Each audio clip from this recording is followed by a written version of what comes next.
تقول كنت أشوف رؤيا إن سيف يقول لي يا يمه لا تنسين الرقم 36، لا تنسين الرقم 36. تقول أصحى من النوم يقول لي سيف في المنام لا تنسين 36. وشو 36؟ تقول وأنسى.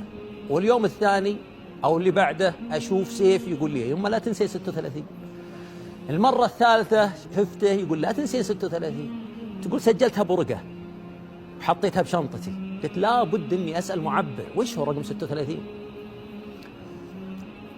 تزوج عبد الله، ويوم تزوج عبد الله وفرحنا ذيك الليلة كلنا، بعدها بيومين قررت أختي وزوجها وعيالهم يروحون المكة يعتمرون. قالت لي يا أم عبد الله ودي تسمحين بسيف يخاوينا، العيال يبونه. قالت ما عندي مانع شاوريه. شاورته قال بروح معهم والله ودي يا يمه. قالت الله يحفظكم. تقول مشوا بعد صلاة الفجر، أنا الضحى على الساعة 11 نايمة، رأيت في المنام إني على طريق طويل وفيه قدامي باب حديد. جيت أقبلت على الباب الحديد وفتحته، وإذا سيف قدامي لابس بشت ويتبوسم وكاشخ، وحوله مجموعة رجال يبخرون معهم بخور. أناظر سيف وأقول له يا سيف ما هو أنت العريس، أخوك العريس. يقول أنا العريس. تقول ما أنت بالعريس، أخوك العريس. يقول أنا العريس. تقول فجأة ركب سيف الإسعاف وودعني. أقول له يا سيف وين رايح؟ يا سيف ارجع. راح. جثيت على ركبتي أبكي.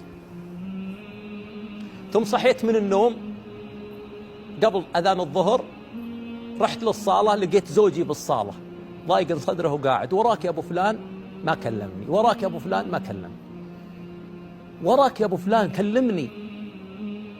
قال أختك وزوجها صار لهم حادث بالطريق قبل مكة. وش صار عليهم؟ اخترعت المرأة. طمني وش صار؟ قال إن شاء الله أنهم طيبين أنا ما أدري. ركبت السيارة. تقول واستلمنا طريق مكة. أول ما استلمنا الطريق تذكرت الرؤية اللي شفتها، نفس الطريق اللي أنا شفته في المنام. وحنا ماشيين جاء اتصال لزوجي من أقربانا في المستشفى إنه الله يعظم أجركم بسيف. تقول وقف زوجي على جنب على الطريق وبدأ يبكي، ثم قال لي احتسبي سيف. تقول نزلت من السيارة وأنا أصيح وأبكي، وناظرت الطريق وتذكرت الرؤية، ثم جثيت على ركبتي وأنا أصيح. من كثر ما احنا متأثرين ما قدرنا نمشي. جاءنا أحد قربانا وأخذنا للمستشفى. وصلنا المستشفى وثر الجماعة متجمعين هناك. قلت لأبو سيف أبى أشوف سيف، ما أرتاح لين أشوفه. ما حد التفت لي، كل حزين وكل بحاله. سألت قلت يا جماعة وين ثلاجة الموتى؟ دلوني عليها. رحت جيت عند الموظف قلت له يا ولدي أنا طالبتك طلبة، أنا أم سيف وولدي موجود عندك بالثلاجة أبي أشوفه. قال يا أختي ما أقدر، معت محرم، جيبي محرم معت لازم. يخافون من تأثرها وكذا. حاولت فيه ما قدرت. رجعت لقت لها أحد الشباب يا ولدي أنا طالبتك طلبة، خلك محرم لي وتعال أدخل على ولدي. تقول جاء معي. يوم جينا عند الموظف إثر هذا الشاب موظف في المستشفى قال دخلها خلها تشوف ولدها. تقول دخلت. يوم جيت عند الباب الحديد الثلاجة تذكرت الباب اللي شفته في الرؤية.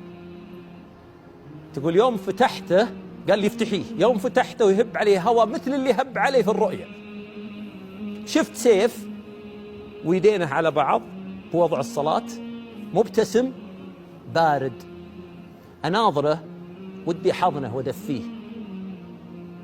انبسطت يوم شفته، زال عني الكدر اللي بصدري، وشفت ابتسامته اللي شفتها بالرؤية. صكيت باب الثلاجة ورحنا، ثم أخذوا سيف وغسلوه. ومن فضل الله علينا أنهم أخذوه للحرم يصلون عليه. يوم أخذوه للحرم تقول بعد ما كفنوه أخوه العريس حط بشته على نعش سيف، وقال لي قال يا يمه ترى بشتي عليه، إذا مرت النعوش شوفي نعش سيف، الوحيد اللي عليه بشت.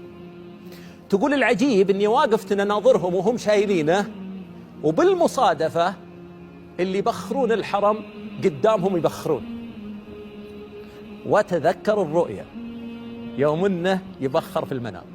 تقول أخذوه صلوا عليه، وبعد ما صلوا عليه وطلعوا به طلعوا زوجي وأهلي يدفنونه في مقبرة المعلى، وبعد ما انتهوا رجعوا يأخذون الحريم من المسجد الحرام. تقول وأنا معهم، وإذا بأحد أقربائنا يكلم زوجي يقول له يا أبو عبد الله لا تنسى رقم قبر سيف 36. تقول تحققت الرؤيا بالكامل. نسأل الله سبحانه وتعالى أن يغفر له ويرحمه ويربط على قلب والديه. القصة يا جماعة الخير كتبتها أمه الأخت شريفة، كتبتها بالكامل نصا منها مباشرة.